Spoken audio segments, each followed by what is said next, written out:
I invited gal-dem because I've been a fan of their work for a long time. I think they're doing amazing and brave work because they have created a world for themselves that they didn't see in this world, and that's why they're here. And that has not gone unnoticed. You've won a series of awards, including the Comment Award for Best Site of 2016-2017. So yeah, thanks for being here once again. Thank you for having me. So now we're going to do a presentation, and then we'll have a discussion, and then we're going to open the discussion for a Q&A with you and me. Cool. So here on the slide we have some of the amazing women that make up gal-dem. So this is like a lot of our writers, some of our editors, some of our social media team. But gal-dem is essentially, well, it started in 2015, and at that point it was just solely focusing on the kind of journalistic talents of women of colour and giving them a voice, giving us a voice to write about things that we wanted to write about in our own voice, without being solely commissioned to say write about race, being free to write about everything that we wanted, or writing about race, and like because it's us writing about race, it feels it is much more authentic. And then since then we kind of grew out into different avenues, like events, club nights, comedy nights, lots and lots of different things, because we realised that there were lots of different gaps, I guess, in media as a whole that needed to be filled. And I started this, I was talking with people earlier about going to Bristol University and how peak of a situation it was, how white of an institution it was, and how elitist of an institution it was. And I was sort of studying politics and sociology at the time, looking at really important topics, but I found the kind of space that I was in, being that only like black girl in like a whole seminar or in a lecture, to be incredibly isolating, quite stressful. There were so many moments when I was like, I just don't want to be here, I don't want to finish. And so in my second year, it was kind of, I guess, slightly out of the selfishness of wanting to meet other women of colour, that I decided to set up gal-dem and reach out to different women and kind of met the team, and we grew from there. But yeah, we kind of like have many legs at the moment, I feel like. Yeah, we do. Lots of legs. We've got like a little video that I'm going to play next, which explains a bit more about who we are and what we do.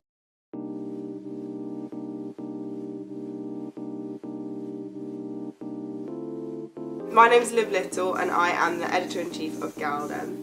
And we are an online magazine where all the content is created by women of colour. We do a lot of stuff, we put on events, we have a print magazine as well, and we're basically trying to create like a platform and a kind of network which can support the creative work of women of colour. I think gal-dem to me is actually a venture, like in the context of every other kind of magazine out there. It's hit on something so unique and so key. gal-dem's such a like distinctive style, which I think is appropriate because it's such a distinctive website with a distinctive ethos. Yeah, for me, like, there's no restrictions on what we can talk about. So I think it's important for us as women of colour to be able to tell our own narratives in a way which is authentic and without censorship.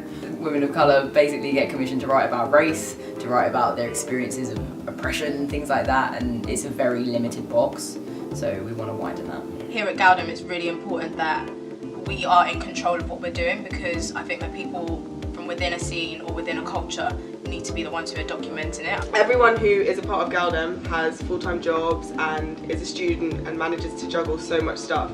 We basically do this because we love it and because it's really important, it's really necessary. We're completely unfunded, and I think for us to have reached the amount of people that we've reached this year and have won 2 quite major awards, I think it really demonstrates the possibilities for us to grow over the next few years. gal-dem's great because it's created such an important support network for all of us and such a nice creative community where we can support each other and help each other to develop. And it's my job to, like, as well as doing artwork myself, look out for emerging like women of colour artists and illustrators and commission them, get them on board. The type of content I saw other people producing, which was obviously like often very racially insensitive or outright racist, or just got things wrong that they wouldn't have got wrong if they'd had a more diverse stuff. Because we've become so used to one perspective and one style of writing and one style of reporting that we've decided that this is now neutral, and actually no, it's not. It's like an incredibly male, incredibly Western view of what's going on. Unlike other publications, we know what a reload is here at gal-dem, so I'm just saying. Because our thing is that we are a group of women of colour doesn't mean that all we talk about is race. We literally talk about everything, and the point is that people need to diversify their workplaces. It's not that women of colour need to be talking about race, it's that women of colour need to have the space to talk about anything or do anything. We basically want to expand on the massive growth that we've had in such a short space of time. I don't think we could have expected, having begun this as a really small platform that was in Bristol with very few of us, to now grow into this massive machine filled with so many amazing writers, editors, illustrators, photographers, and win Comment Site of the Year above a lot more mainstream publications that have a lot of funding. I think we basically want to build ourselves into a sustainable business, which will enable us to keep supporting the work of young women of colour.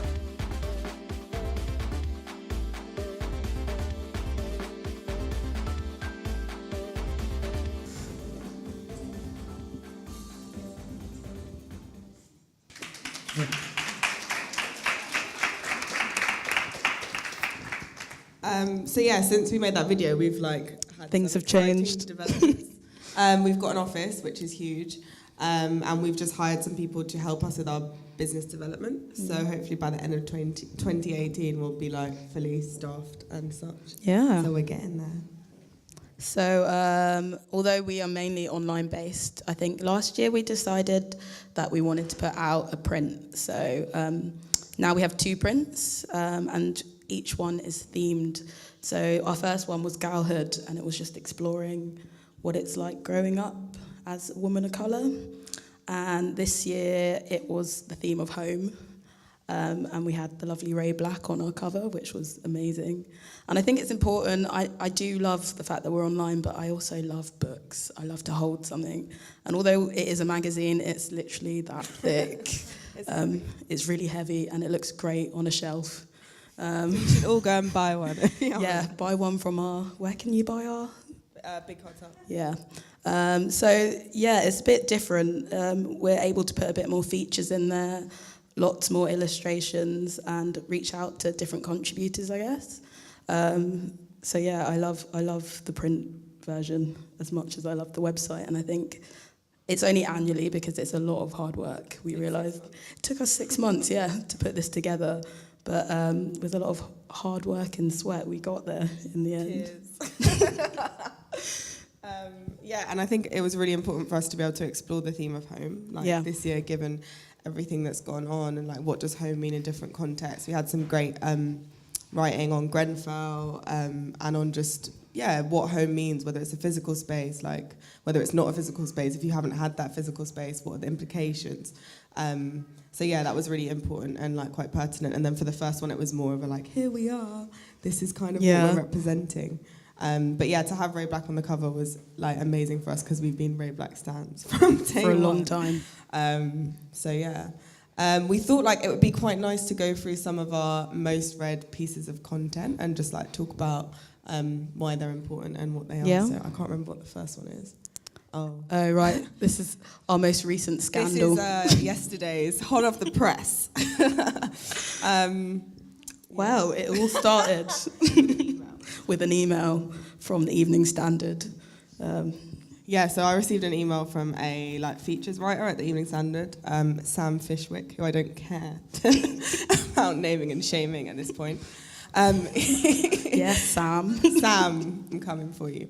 No, he sent me an email which was basically saying that he loves gal-dem, and he had bought a copy into his work and he'd given it to his editor, George Osborne.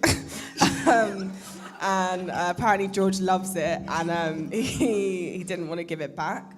And off the back of him purchasing a copy of gal-dem, apparently he is now qualified in all things woke. So they asked him to write a woke guide to Christmas, and the phrase he used was "for the average white man," written by the average white man. Bearing in mind the term woke is African American vernacular anyway, so it's kind of just messy. What was his examples he gave? He gave, if you, putting like Beyonce or Hillary Clinton on top of your Christmas tree. It's woke. Yeah, it was just pretty basic. And then he was like, don't watch It's a Wonderful Life. That's not woke.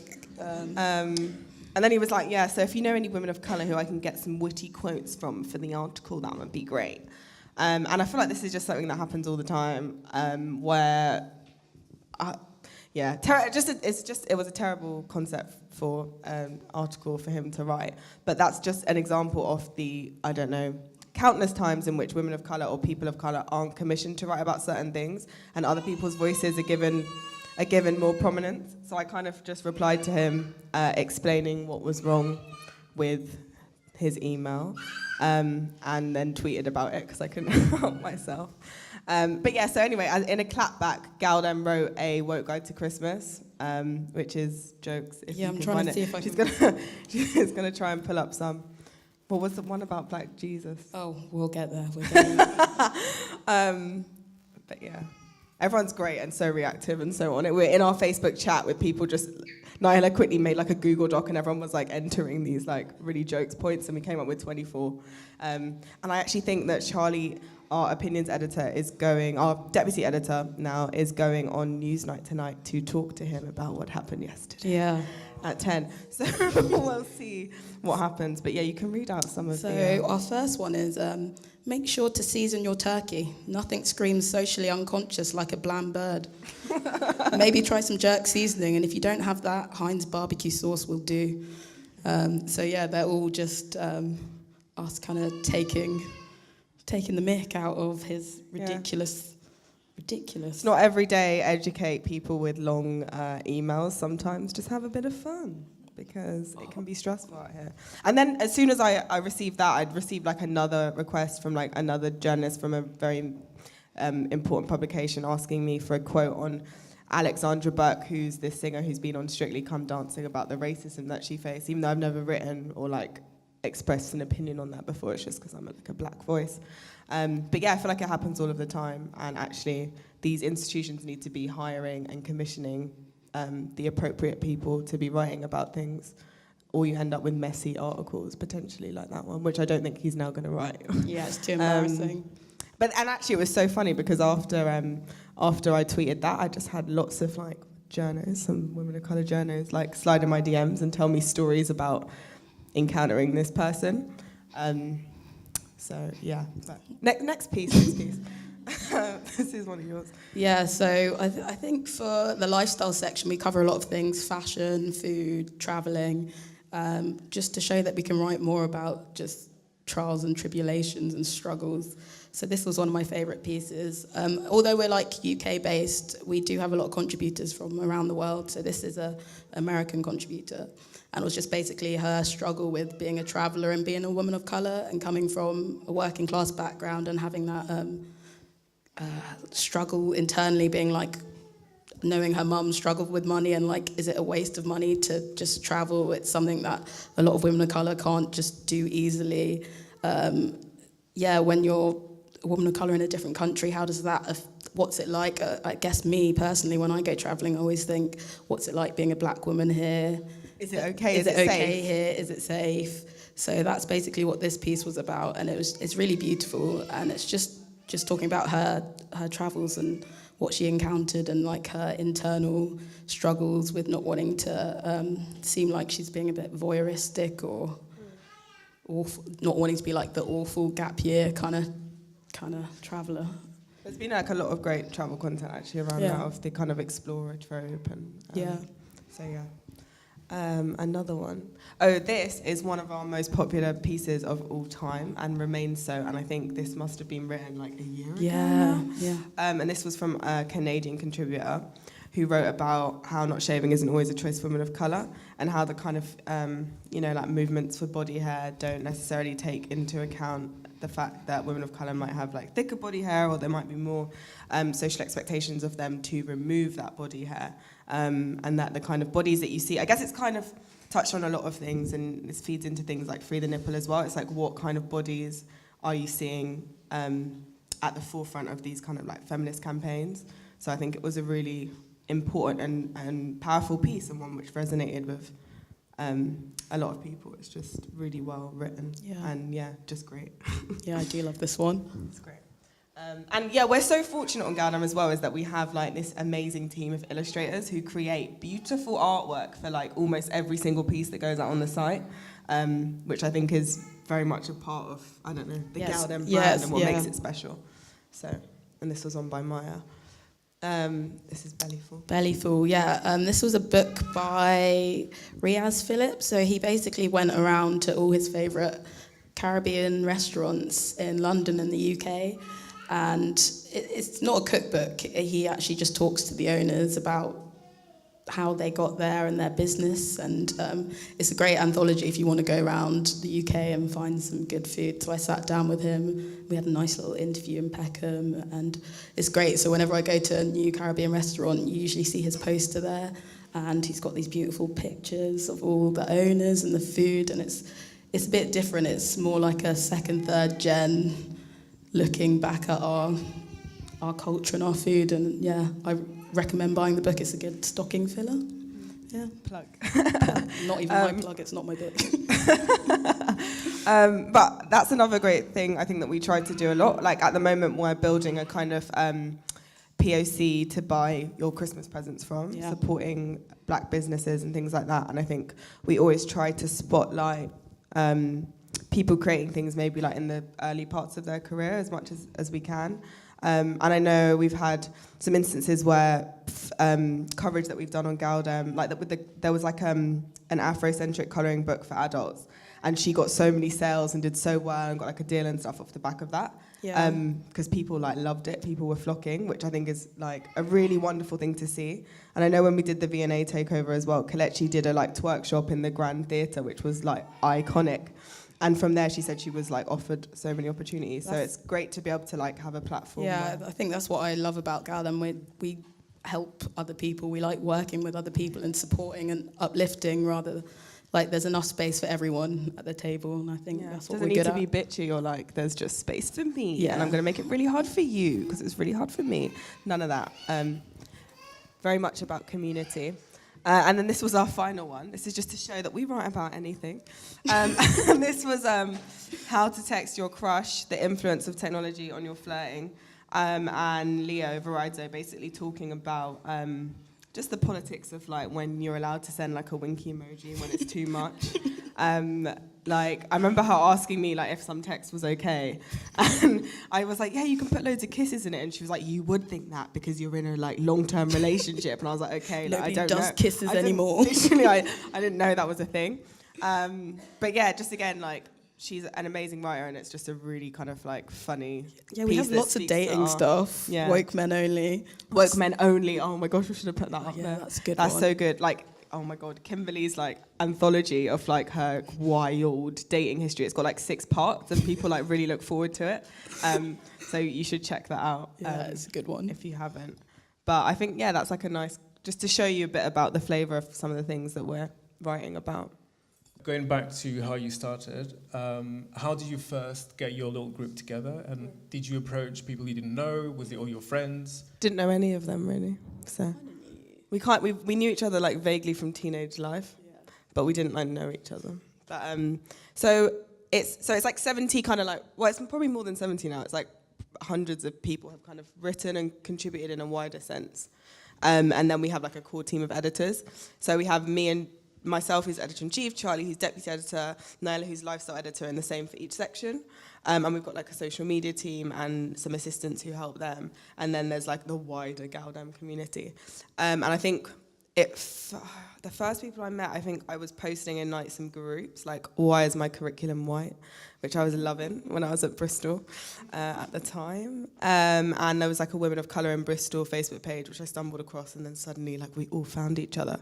And those early days, we were kind of like met up and had dinner and like had conversations and stuff. And it isn't the case that all of those people are like necessarily a part of it now or like became editors or writers, but that's where I met some of the first people who are today. So I met like Antonia, who's our music editor, and we instantly clicked, and she'd done so much work in music PR and stuff and was amazing, and she now works at Radio 1 Extra on loads of really great shows.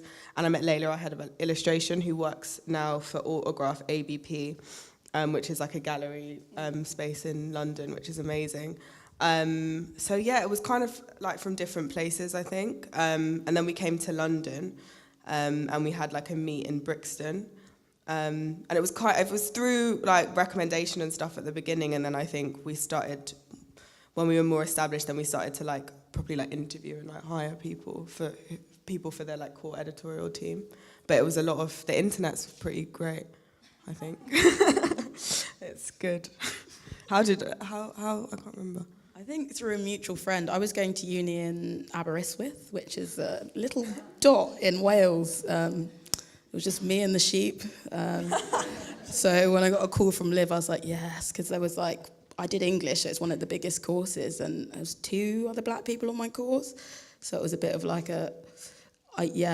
going there was the best decision I made, because it made me realise that London's just this beautiful bubble, but it's not real. Like, you leave London and it's just a mess in the UK. So I think, that call from you was the best thing that happened in 3rd year. I think I was talking to you, I remember like in my kitchen. Yeah. I mean, I have to say I echo the sentiments, because I also did English at university, English and creative writing. Oh my gosh, me too. No one does creative writing, yes. Okay. And there was like less than 5 black people on my course. And also, I was also studying like a small dot of England. I studied in Norwich, which is in like the east of England, near the coast. Nice if you want to go for like a stony beach. Not so nice if you're trying to like enrich yourself and empower yourself. But no, we ended up like creating a collective, like a womanist society as well when I was in my final year. Why does it always take till the final? Always 3rd year, always. Always take till the final year. But in saying like, the work that we did ended up translating online, so we had a society online. And then when I moved to Berlin, which I moved to Berlin in January of this year, I was kind of like, okay, so where are the black people at? Like, where are we? I need to find my community. I need to find where I'm going to eat. I need to find, like, I need to find a hair product. This is when I had hair. I cut my hair recently. But then I ended up finding a lot of the groups that most people that I know that are in this room, I've met because I spoke to them online. So there's a couple groups based here in Berlin for black people, and then extended wider to people of colour. But it all had a grassroots somewhere. And I'm thinking, going back a little bit, backtracking to England or Britain more generally, we've seen a lot of like media publications being started and being funded by black people. So for those who don't know, there's a site called Black Ballad, the Black Ballad, and there's also the Black Muslim. Black Ballad, they're so great. Don't know. So good. And then there's like the Black Muslim Times as well, who are all working in a similar kind of trajectory, similar kind of mindset in focusing on rights or things pertaining to black people. So how do you think gal-dem, in conjunction with the likes of Black Ballad or the Black Muslim Times, are like expanding their circle without adhering to certain stereotypes or like adhering to like certain media biases? I mean, I think because we're working independently at the moment, we have a lot of freedom. I think issues or difficulties or, the navigating becomes more difficult now when you try to like formalize your structure a bit more. So like now that we are, rather than doing sporadic bits of work with brands, we're trying to like use those kind of relationships and stuff that we have, say, with quite big, corporations and stuff to build ourselves and structure ourselves and be able to pay ourselves and that kind of stuff. So I think that's when it becomes difficult, because there's obviously a certain, I guess a lot of people like now it's really cool to like work with brown people, so it's like it's like differentiating between when that is like when they actually want to work with you and they respect you. So for example, we did like a collab with ASOS, and ASOS were the first ever people to feature gal-dem when we were like 3 months old, and like no one knew who we were, and we were in Bristol, and that was really helpful for us. And they've kind of been like very consistent in their support of us. But it's difficult, and I think it's also then difficult moving forward because we have we have more of like an ethical like framework. So there's going to be more people that we just outright won't work with, and I think with other more mainstream publications, they'll work with anyone. But I guess that means that we're able to be a little bit more wild and critical in the voice that we have, and that's the same for places like Black Ballad. I don't think... I was talking to Toby yesterday actually about this, like how we make stuff just sustainable. I need to call you. But it's tricky. But that's what we pride ourselves on. That's like our whole ethos, is that we can do what we want to do, and people can interpret that how they want to interpret that. And I think sometimes people get overwhelmed by the fact that it's like so many women of colour's voices. They're like, wait, you don't all think the same thing? Someone else wrote that piece and you don't agree? Like, what is this? Which is good, because that's kind of the point of what we're doing. We don't all have the same perspectives. We don't always agree all the time. But it is difficult. It's like, and it's definitely like a learning curve. I feel like we're all very young and still trying to figure out what path we're going to take. Trying to stay woke and also make money. It's hard. Identity is a recurring topic. And I love the fact that on the home issue you've got Ray Black on the cover. South London, girl. Because when the Brexit vote came out, I cried the whole day to that song that she has with Stormzy. Tears. It's a banger. But at the same time, I keep hearing that identity as a topic has died. So how important is that topic to you today? I mean, I think it's very important. It's why we do what we do, which is in response to our identities not being valued, like in not just in mainstream media, it's in like wider society, it's in politics, it's in every kind of aspect of things. And I think just solely, for example, in terms of our content or the artists that we work with, like their work is very much shaped by identity. And like some of the best work comes out of identity struggles. Some of the most amazing artists, painters and things that we've worked with, that's kind of at the heart of what they do. And I think for our pieces, like as an editor, a lot of the stuff that you must be getting is based on people's personal identity. Like that's what makes up the majority of our content, I feel like. Yeah, I don't know, I thought home was a good theme because I guess for me personally, like I live in a country where they don't even really acknowledge my existence, or like I was born there, so I have no choice about that. But then when I go back to Jamaica, it's like, oh, you're English though, so you're like just in this limbo of like, oh God, I don't belong anywhere. So I think a lot of people resonated with the home theme, and it was just cool to read other people's perspectives and backgrounds and how that's affected them. And it's always going to be a really important topic to us, I think, as women of colour, especially in like the Western world and in Britain. Yeah.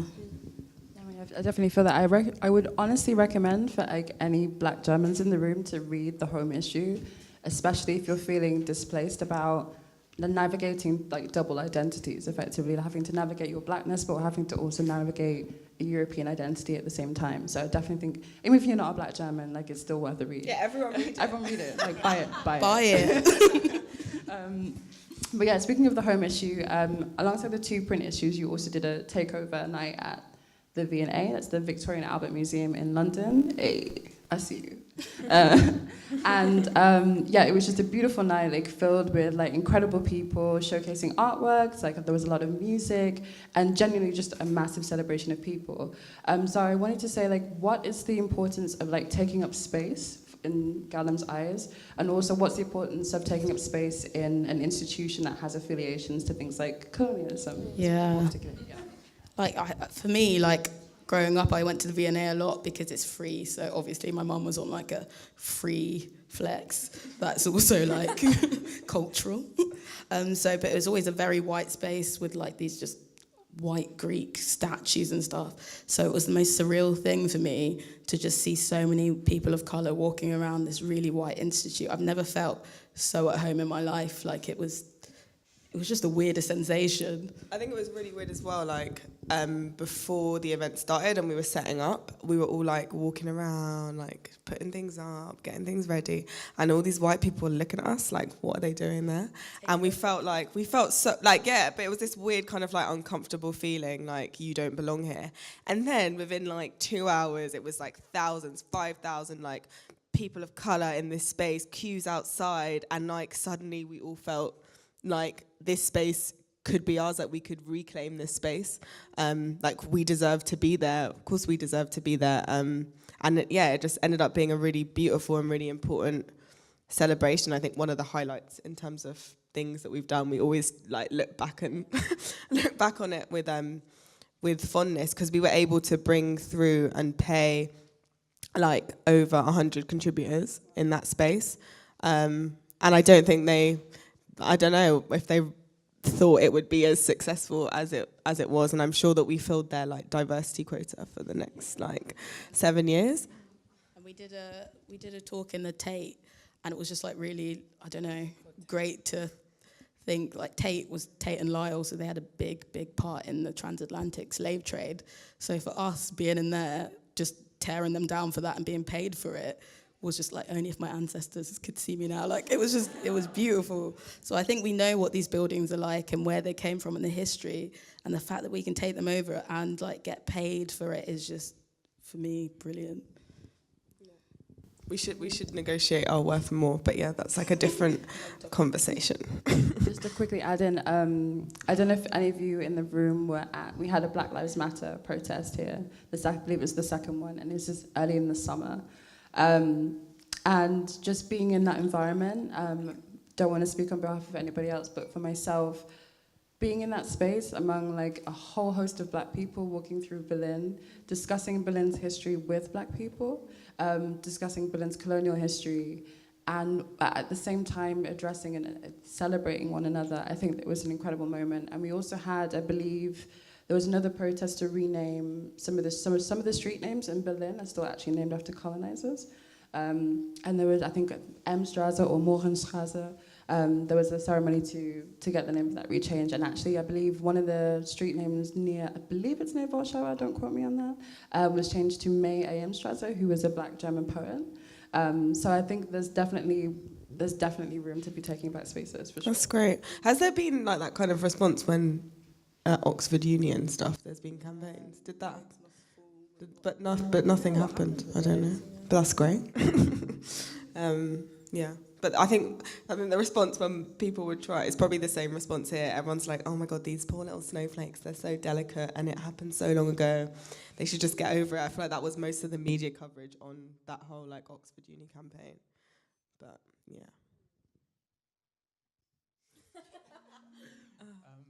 You both, or all of you, in full-time employment or studying. So how do you manage to keep the website running and do a print issue and grow so fast? So how do you juggle all that? It's hard. It's hard. It's difficult. Nai's working like 5 days a week. I'm like freelancing, so I'm kind of like in the BBC in different places like 3 days a week, which is making it easier. But hopefully by the end of the year, everyone will be able to just be on it part-time. That's what we're working towards. I think we also like help each other out. So like now I have an article to post, so I can quickly email someone, be like, please can you put this up for me? So we've all got each other's backs. I think we understand that that's why there's so many of us, so we can all do it and we can all slot it in. So yeah, we just got each other's backs, I think. And just like sometimes you don't need 8 hours sleep, you know? That's not true. I'm joking, you really do. Sleep is like the most undervalued but most important part of living. I feel like also we're learning, or I'm learning, and I feel like a lot of us are learning when it's okay to say no and not to take on too much stuff and too much stress.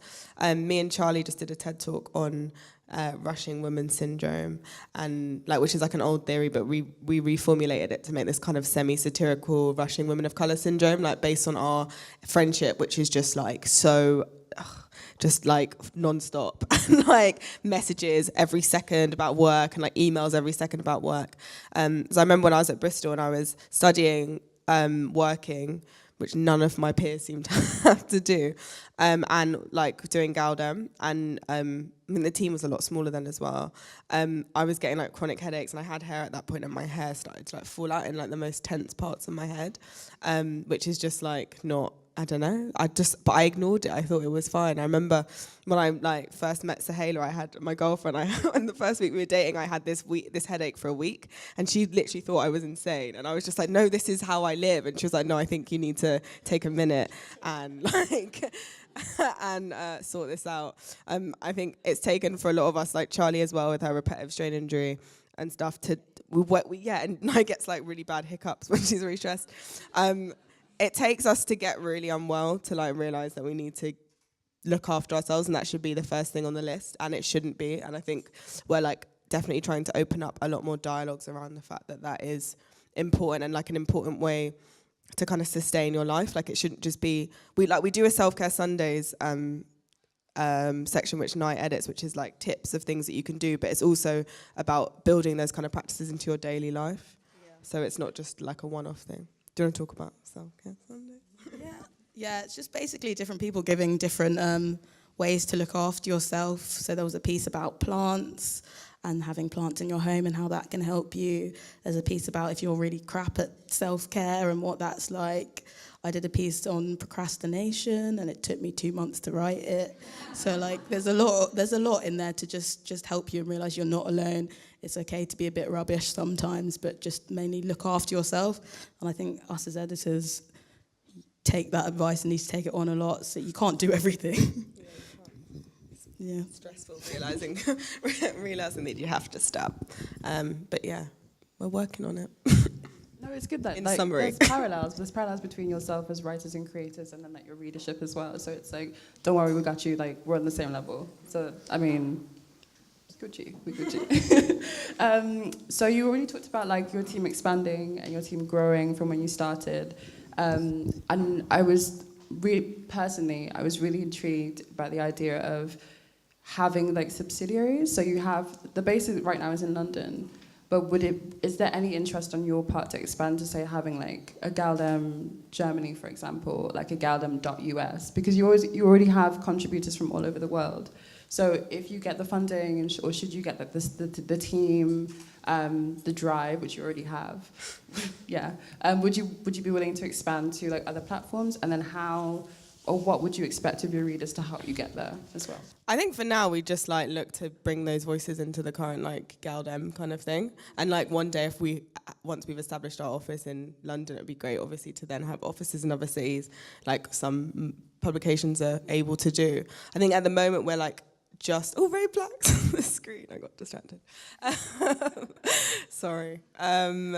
At the moment we're expanding, so we've got some like editors in like in the region. So we've got like a social media coordinator who is based in Leicester, and then we've got a new editor who's just come on helping Nye, who is based in Manchester, because I think we can tend to be quite like London centric. So I reckon like kind of one thing at a time. But it would be great to then have editors who are based like outside of the UK.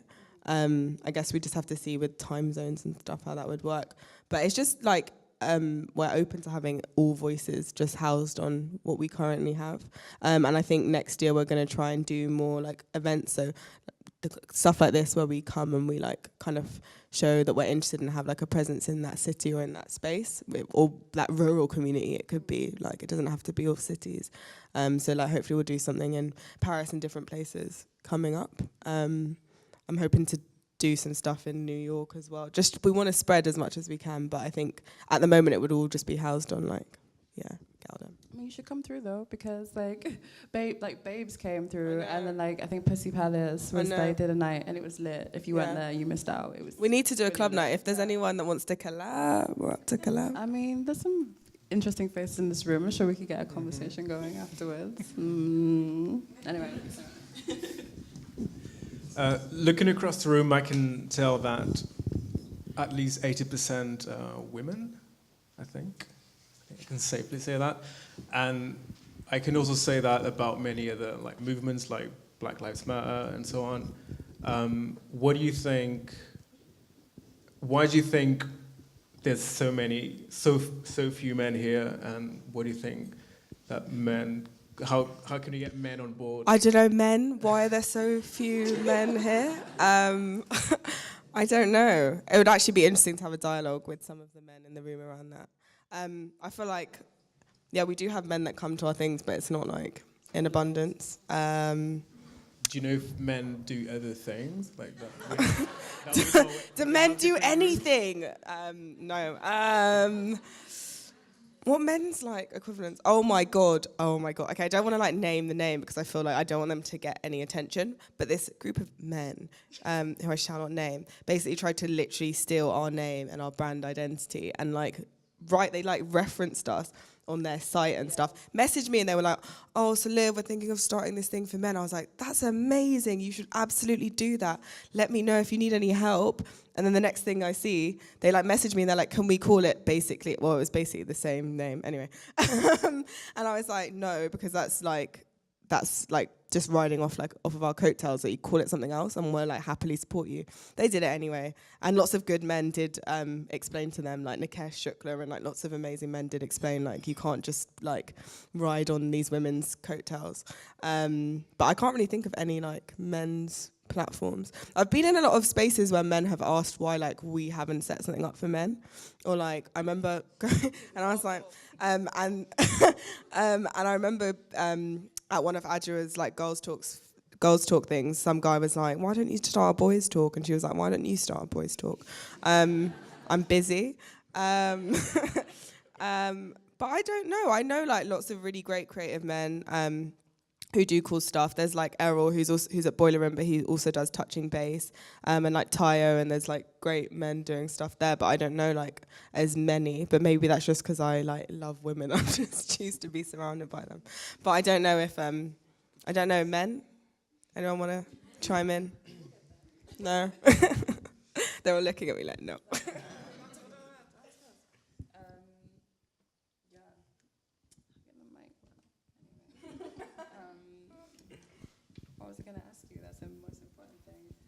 So you've already talked about representing like different voices, but just kind of bringing it out of London for a second and bringing it to Berlin, where we are right now. How do you think that Black Germans can be represented in print and in media the same way that you're representing like Black British voices? Because as far as I understand, and please like chime in if you have more knowledge than I do, there aren't many magazines like by Black people, for Black people, written in the German language. I know that there's Missy magazine, which covers like a plethora of things pertaining to like feminism, but I don't think it's actually run solely by a Black person. Mm-hmm. So how do you think the work that you're doing can translate to somewhere like Germany, where the representation of like Black Germans isn't as strong as, say, the representation of like Black British people? I mean, hopefully gal-dem can be an inspiration for some Black Germans. Just do it yourself. Like, if you wait, you'll be waiting until you're dead. Like, no one's going to open the door. So I think that's why we worked, because we were sick of it and not seeing ourselves. So if you've got that feeling in you and you want to do something, just do it, because no one else is going to do it, I guess. Yeah, I think you don't need, like, to have tons of, we didn't have any support when we first started, or money. Like, I borrowed loads of money from like all my friends and family, and I was so stressed because this print was costing so much money and just getting bigger by like the second. But yeah, I don't know, have belief in it. Do your research, don't just do it. Like, do a lot of research, and like make sure you know what you're doing and you know what gap you're filling. Obviously, don't go into anything blind. I wouldn't advise that. But just, I don't know, try things out, like see what people like. I'd also love for us to have like translated copies of gal-dem. I was talking about this recently. I was talking to Rennie about the different places where her book, Why I'm No Longer Talking to White People About Race, was going, and the translations that it was having. And thinking, okay, actually, maybe that's something that we could look at, because we do get people ordering copies from all over the world and really interesting places, but to get that in people's languages would be incredible. I guess it's just like resources and stuff-wise. I don't know how that would work. But I guess, yeah, just do it for yourself. I don't know, do it for yourself. And do it in conjunction with other people. Like, so reach out to gal-dem or reach out to whoever it is, because we might not be the fastest to reply, but like we will always reply, and like we are so down to like feature. It's not like we feature so many magazines and like independent publications. We're not like, because we are an independent publication, we can't support other women or other people. Like, I've just done a little video like at BBC Three with Black Ballad, gal-dem, and like Burn Roti, because I was working there, so it was a good like opportunity. And yeah, like, you know, like we're all so down to work together. Babes are like, they're some of my really good friends. Like Pussy Palace are great. Like we all collaborate. So don't be afraid to collaborate with people in country and overseas. And also I think like just like utilizing your peers, and like not forgetting that your peers and the people around you who are making cool stuff are the next generation of tastemakers. Like, they are the ones who are going to be doing it.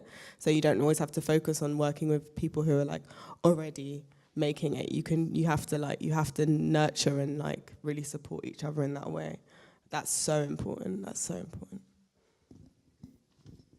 How do you think young collectives like yours can avoid being co-opted by the mainstream?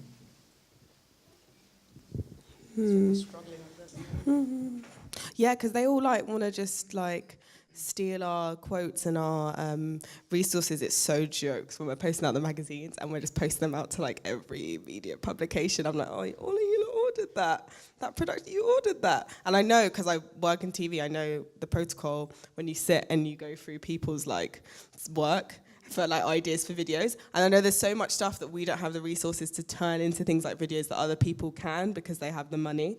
But I don't know, we can't focus too much on that. We just have to focus on like us developing. And I guess when we do have the autonomy not to feed into or not to provide free labor for these organizations. Like now if people message me for TV or whatever it is and they're like, oh, you know, we'd like you to recommend some people or we'd like you to, I'm like, look, this is my day rate. and like, I can do this is what I do. And if you want to pay me to help you on this project, you can do that, but like I'm not going to provide free labor for you because it's not like you're the community. It's not like you're an independent platform who needs that kind of support. You have the money and the resources behind it, so don't you dare ask me to do your work for you. It's just lazy. Yeah. Well, yeah, what she said. Yeah, it's really lazy, and it's the same with what happened with the Evening Standard. They could they could pay us. There's so many of us that are good writers, but yeah, they just want to get white men to write about woke Christmases. That should never have happened, really. So, yeah, I think we just need to keep doing what we're doing. The gal-dem. It's just, yeah. I mean, I get I don't know about you, Will, but like I always get a similar thing where like I'll get somebody will ask me to write a poem or write a piece on something, but it's always at the expense of like black pain. So like so when like Grenfell happened, I had like so many different publications like coming in my inbox being like, can you write? And I'm like, okay, first off, you're not offering to pay me, and second of all, I need time to process this. I need time to kind of like access certain emotions that have arisen from this incident, and especially because I was here when it happened, having to watch it and then like watch like from other people, it was a lot to take in. So I think it's really important that you even like tweeting about it was just like saying this is the kind of stuff that we have to deal with on top of the work that we're already doing in our day-to-day. So I appreciate that. And also I want to say about how is this incident and how is gal-dem so far impacted mainstream media in your understanding? I mean, that's a really good point about being asked to always write. Black pain, apparently it sells and it's really boring. Maybe I want to write about my pet tortoise. Like all the other journalists can write about whatever they want, but then you only get hit up when it's something awful that's happened, and that's like... Pay me to do some travel writing, not that white man that like goes and has really voyeuristic opinions about that. Yeah, it's frustrating. People are always like, Liv, do you want to write about the abuse that you face online as a black woman? And I'm like, absolutely not for you. Absolutely not. Sorry, what was the second part of the question? It was about your impact. Like, what impact do you think you've had? I think it's had a really like great impact, and like people have listened. Some people have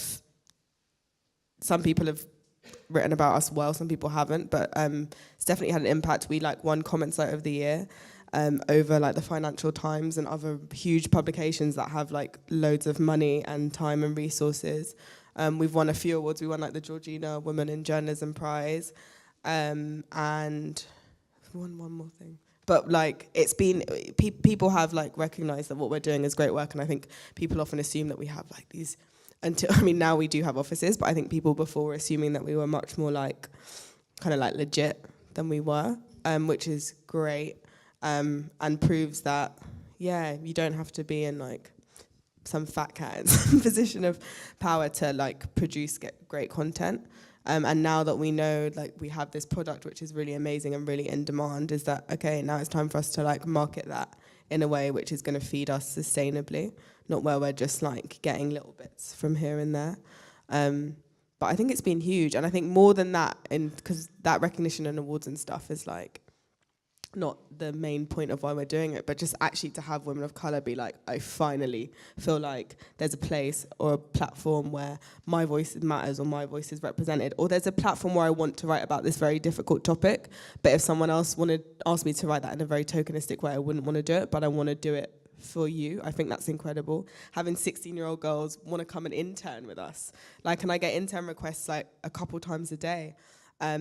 And we haven't been able to fulfill them till now. But that, just seeing that, like, it's having an impact on people's lives and really moving people and really making people feel like they're a part of a community.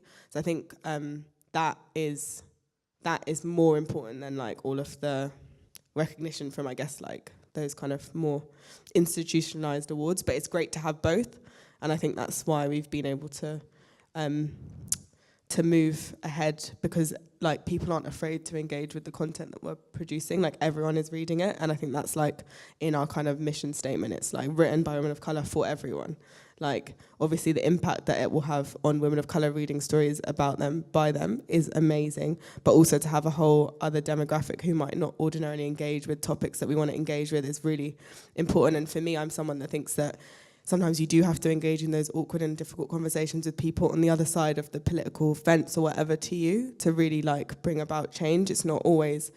Safe spaces are really, really important, don't get me wrong, and there's a time and there's a place, and like not every day explained to people.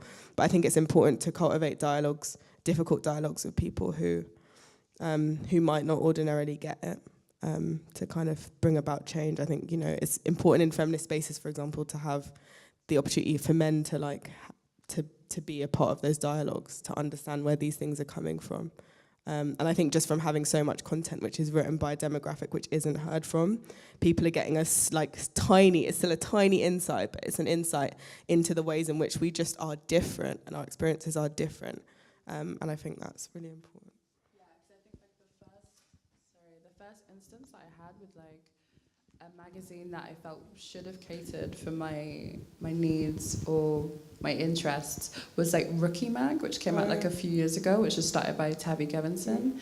And then as it went on, I was just kind of thinking, there's something like not quite right about this magazine that or not that there was something not right about it, but just something that I didn't connect with fully.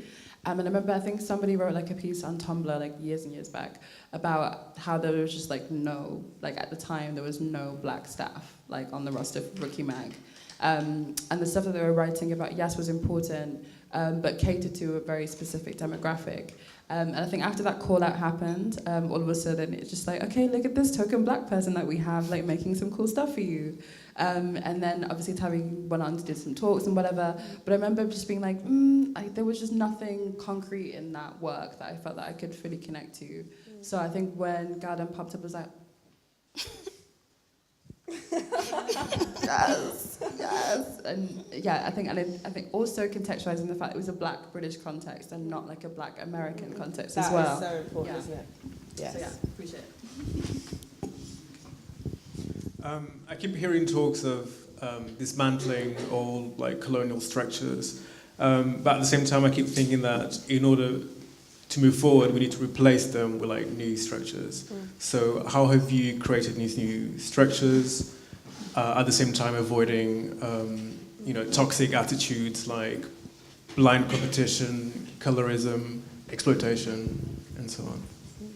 Okay. So I think we're creating our own network, which is outside of the pre-existing network in media, the kind of nepotistic network, where you get a job in TV or you get a job here and there because you're that person's son or like friend or family friend, whatever. So I think we're creating our own like really strong network of organizations, publications, collectives, individual artists who really do support each other and shout for each other. Shout about how great each other's work is. So I think that we're kind of creating our own alternative system in that way, which is kind of the best way that, I don't know, we know to do it at the moment. But I think in conjunction with that, for me personally, as someone who like also does work in television, and like we do obviously work with, bigger corporations and brands and stuff like that, I think it's also really important to be present in those spaces, like as difficult as it is. I'm really happy that I am even if I'm that only voice in like an office or whatever, I'm really glad that I'm there, even if it's tough and there's days when I come home and I'm crying because I'm drained. I think it's really important that I'm there so that I can say, actually, this is highly offensive, or actually you should cast these people. Like, it's amazing to be able to be like on a BBC thing and cast like lots of amazing like women of colour who might not ordinarily be given a platform. So I think for me it's doing like the inside structure and the outside structure at the same time. And just like acknowledging where you're working, like as we said for the V&A and the Tate, we understand their histories and stuff. So it's not like we're washing over that and being like, oh, it's amazing to be in this great big building, but also like this building has a horrible history, especially for a lot of our ancestors. But we're here now, so I guess that's really important, not trying to wash over that, because we do work with a lot of buildings that do have awful histories. So that needs acknowledging. And was it at the V&A we had an alternative tour to like some of the work that they had there? We had someone who was giving, I didn't even get to go on it because we were organising, but who was giving like, the non-traditional version of events, which is good. So yeah, I don't know. It's, our own little system that we're trying to create, I guess. Trying to take over the world, one magazine at a time. But yeah. I definitely agree with having our own spaces. And like, I remember there was a night, I don't know if any of you went to it, there was a night here at a queer club called Schwutz. And it was like a Beyonce themed night. And there was an altercation at this night. Where two black people, I think not two, a couple of black people were refused entry on like some really like unfounded grounds. But then he brought up the whole dialogue about what's the relevance of having a supposed safe space for people if a certain demographic of people can't enter into a certain safe space. So I guess like the work that you're doing covers like intersecting identities as well as addressing that, yes, we have to engage with a history that is not so nice, and a history that doesn't want to, in a country that doesn't want to own up to its history necessarily, which I think also can translate to what happens in Berlin. I think a lot of people don't understand about Germany's colonial history. The fact that the Scramble for Africa the conference actually took place in Berlin, which a lot of people aren't aware of necessarily. So it's really important to reintroduce those narratives to a wider audience, but at the same time talk about day-to-day personal issues. Really contemporary stuff as well. So on that note, speaking of contemporary, we want to open this up now to a Q&A. Hi. Hey, hello. I'm Lamia. I'm a photographer. I just really enjoyed your talk tonight, and it was really refreshing to just hear your guys' words and like just seeing you like kind of like breaking down your workflow and how you are responding to people's response to your magazine. It looks like it's really beautiful. And I'm just a little curious as to what is the next overall arching theme that you're going to tackle within the next issue. And do you actually like premeditate it, or it's just like certain things when you're in the writing room together, or like, you guys are communicating as freelancers, like you notice a theme that comes together when people are pitching, and then you're like, okay, that's something that's on everybody's tip of their tongue at the moment, so let's make that a theme. So I'm just a little curious how you curate your themes and what's next. So. That's what happened with the home issue, actually, because of what's been happening. So we release an issue every year because it takes bloody ages and loads of money to get something together. With the home issue, it just seemed like, it was something that a lot of people were pitching. Yes, it was something that a lot of people were experiencing. Grenfell happened. So much happened this year, which called a lot of people's homes into question. So it just, I don't know, I think it was suggested and everyone unanimously was like, yes, this makes sense for this year. And I'm like, when you said what's the next going to be, I'm like, oh my gosh, like I don't know. But we have like a while to, there's that one just came out like 3 months ago. So we've got another 9 months. Well, really 3 months because we have to start then. But I guess it is that. It's seeing what is happening at the moment, like what people want to talk about, what people want to explore, and then going from there. I think for the first one, it just made sense for it to be girlhood because that is what we were launching as, this exploration of what it meant to be a woman of colour, mainly in Britain today. So it was like just trying to represent that in as many forms as possible. Thank you. Hello, Jamila. My question is, how important is it for you guys? So, of course, you want to have this space where, people of colour, their voices can be heard, but how important is it for you to make sure that it's a space where people of colour are actually, how can I put this, respecting each other, and not even like this whole idea of colorism or the idea of how different people of colour interact with, for example, how black people interact with different people from Asia, how I know some people, I know when I was in school, I used to hear the Asian kids saying, oh, I look so blick, which means I look so dark. Like, you look so blick, and then I'd be stood next to them and think, okay, if you're Asian, if you look blick, what does that mean about me? And also, like I touched on colorism, how kind of important is it to make sure that it's not kind of, this might sound like black skin girl, dark skin girl mentality, but that it's not just like light skin representation or just dark skin representation. And quickly, to stop myself from rambling, I know that for me growing up it wasn't cool to be African, and I was made fun of a lot from Caribbean kids as well as like white kids and everyone else, but then being made fun of from other people, my own colour, it was kind of weird. And now, with kind of the popularization of, Afrobeats, Zonto, all that kind of stuff, it's now kind of cooler to be African, and you see like African print everywhere, and it's kind of jarring, but okay. But just to kind of round up the question, how important is it for you to touch on those issues within people of colour community, as well as making sure that it's a safe space for people of colour in general? Yeah, I think that's one of the things about gal-dem, because we are women of colour. It means we have a lot of perspectives, and we do talk a lot about colorism. Like, a lot of our hair articles will be like, why is it we're only seeing 3B hair or really loose ringlets when there's people that have really thick hair and things like that. So we completely acknowledge that. And I think because we have so many voices, I guess we can kind of respect each other's views. And I think, anti-blackness is rife, and we cover that a lot in gal-dem. Yeah, I mean, we've had pieces written about anti-blackness in South Asian communities, and we don't shy away from having those difficult conversations and us questioning our own, like, prejudices or lack of understanding about different, like, demographics that fall within what is a very wide bracket. Women of colour is an incredibly wide bracket, so we try to have as many perspectives in there as possible, and I think those are really important conversations to have. And on colorism, we've done like a series where we've really tried to explore that. We kind of used like skin lightening as the way in. And that video that I was just saying we made in conjunction with Black Ballad, which is focusing on the experiences of black women, gal-dem, which is women of colour, and Burnt Roti, which is focusing on the experiences of South Asian women. That was a collaboration on colorism. So we're trying to have these kind of conversations across, lots of different women of colour. It's so important.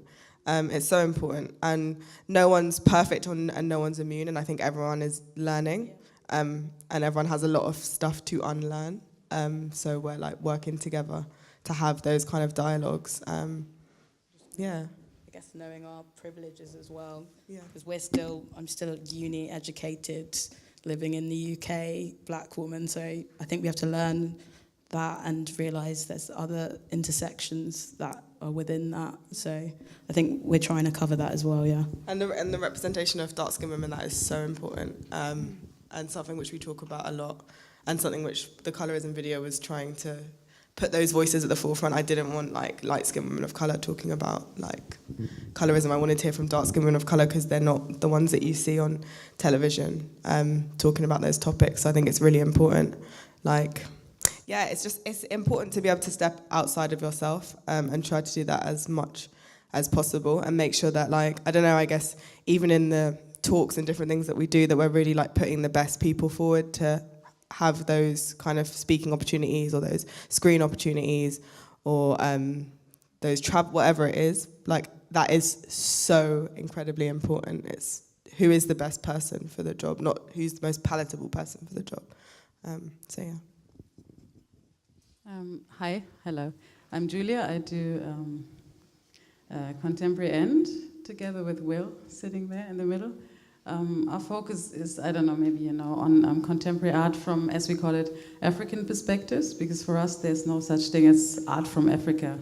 So the focus is on contemporary art from Africa and the diaspora, and that can be anywhere. So, and I was wondering when you mentioned the Tate, or your talk at the Tate, because what is interesting for us is to, of course, we work with INIVA as well, and institutions who have this consciousness and focus, obviously, but we're really intrigued to not educate, but not convert or preach the converted. INIVA, they know what they're doing, and we feel comfortable working with them. But if we go to Tate and these institutions who still need this kind of education in a way, is this something that's intriguing you or interesting for you as well, to not work, with partners who obviously have the same focus, but more like, as you say, go to the BBC and well, originally change something. Yes. The Tate asked us to do a talk about women of colour artists within the Tate Britain, and if any of you've been to the Tate Britain, there are no women of colour artists. There are one, so we were like, you guys have just dug yourself a hole here. So our whole talk was literally like, look around you, there's none. So we just kind of dissected the very few. We had to use examples from the Tate Modern, I guess. But there was a big crowd there, and I guess I hope a lot of people learned. Some people didn't, and some people were there to just be like, you're wrong. But I think it's still important to push out to people and give a different perspective, because obviously not everyone thinks like us. So yeah, I enjoyed doing that. It was scary, but I think it's really important to go into these big spaces. I think because there's so many of us and like we support each other that now, I think 2 years ago, I look back on 2 years ago when I first met like Antonia and Layla, and we were so scared to even stand up in a room and explain who we were and what we were doing. Like it was such this anxiety-ridden like exercise, and like Layla just wouldn't speak, and like kind of I'd be there like umming and ahhing. But I think now a lot of us feel as though we have much more confidence to be able to call these kind of things out, to know that it's okay to say that it's not okay. Like I was talking to Antonia, and she just did a documentary on colorism, and she was just talking about how much we've grown in the last 2 years and how it's not something she would have done or would have thought she would have been doing at that point. So I think, yeah, we can work with these people, but we don't have to. Obviously, you have to be like, there's a degree of having to be smart with brands and stuff, but we don't sugarcoat it. And yeah, I think having that group of women of colour who like understand your experience maybe gives you the confidence to feel like you're very much entitled to do so. I'm Alex. I'm a writer and journalist as well. I wanted to ask about your experience as freelancers, as freelance journalists. I know some of you work also for the BBC. You've written also maybe for the Guardian or the Observer as freelancers. How do you find it difficult to kind of sustain a balance when you're brainstorming or finding ideas, sort of like, oh yeah, this is sort of like for the gal-dem aesthetic or style, or when you have other ideas, well, like how do you distinguish them? I do more video stuff, so I'm like quite lucky in that regard. I think it's probably more of like a balance for people like Charlie. But we have often that we'll run like very similar stories, and also you have to remember, because as editors, it's not like always us writing the pieces, so we get like so many people that pitch on a certain topic, so it kind of just seems to work out in a way where we have that content, kind of that quite like reactionary content covered. But there are things that obviously like we're like, no, we're saving that for gal-dem, like absolutely not, because it's our baby. But yeah, I mean, I haven't written for ages, but like I have a piece that I want to write, and I know that if I'm going to write it for gal-dem. But that's an interesting question. I guess actually a lot of us, not in terms of the editorial team, not all of us are really working in journalism. It's like a lot of radio, a lot of video. It's mainly like Charlie that has that kind of thing, but she manages to make it work. So yeah, save the best bits for your own thing. Save your best creative mind for your own loves and projects. I never go in and give like all my best ideas. I give like really good ideas, but I don't give all my best ideas. Hello. I just wondered if you could talk a little bit about how the process of receiving pitches, and whether it's important for you as editors to work with people that are maybe less experienced as writers, or like how you develop these relationships. Yes, it is. Yeah. I just did a call out to my uni like last month, just on every group, like the Feminist Society, the BME groups and stuff. So they're all like either still in uni or have no real journalism experience. So I think it's really important because that's how we started, really. Yeah. We were all in uni with no experiences. And I think you have a fresh perspective sometimes if you haven't had it like homed into you, beaten into you to write a certain way. So yeah, we do that a lot. So we do work with writers that are really established, but we also write with people that have, most of the people that I pitch to me or I reach out to have never written for anything before. And I think it's really important because it's hard to get your foot in the door. So if I can help anyone who's a writer who hasn't done it before, I will. It might take more edits and stuff, but it's definitely worth it. I'm pretty sure that if like just a young black girl at 16 was trying to pitch to The Guardian, then they like wouldn't necessarily reply to her pitch. But we like try to reply to absolutely everyone, and like sometimes it takes a while. Sometimes that piece isn't right. It's not like we publish anything and everything, but it's so important that we are all about nurturing people who the industry like isn't so kind to. That's like the whole kind of ethos behind it. So we have to, like, it's important to us. It's really, really important to us. And one of the next things that we want to do is take all of those thousands of internship requests and build like a program where we work with young women who like might not have the opportunities. So it's not like just university graduates. Maybe it's people that like leave school younger and are trying to figure stuff out. There's a lot of obviously opportunities that are presented to people who are of a certain like education level, who have the privilege of going to university and stuff like that. So it's important that we're working with like, I don't know, just like I don't know. I hate the word alternative because they're not alternative, just other like, just voices basically. It's really, really important, I think. I'm sorry, I just have to, because the last few questions have been very practical. So I just feel like I want to go on the other side of the spectrum and ask about if there's any, perhaps there's not in there, don't want to put you on the spot, but like a long-term political vision in the context of rising white nationalism in Europe, and then in the context of Brexit, like is the point to get to assimilation? Like we want like the white people to understand what we're about, or what is the point, or like is this a long-term goal? Is like separatism? Like we're building up a kind of possibility for getting to a place where we are self-sustain. You've used the word sustainable a few times, right? Sustainable in such a way that we are not dependent. We're going to be able to create resources and opportunities for school leavers or people who are not necessarily interested in university because university is dead, right? But right, I think but I'll stop there. Yeah. No, I think that is like largely part of the goal. Like, is for us to be independent and functioning in a way where we're not like having to, like, ask or rely on the help or the money of other people. It's that we make it we're rich and we just put those resources where we want to. But I do think that it's also very much for me that in these institutions, places like the BBC, like, or other production companies or media organizations, is that they are just hiring like women of color and people of color to in senior positions, in positions of authority. Like, the majority of commissioners in the UK are very much like white and male. It's the same with journalism. It's 94% white and 55% male. It's seeing a change in the kind of people who are getting hired. But because it's not happened as of yet, like you were saying, we can't beg for that inclusion from people who have historically, stolen from us and not been in the slightest interested in what we have to say until it becomes like the in thing. So it's a bit of a balancing act.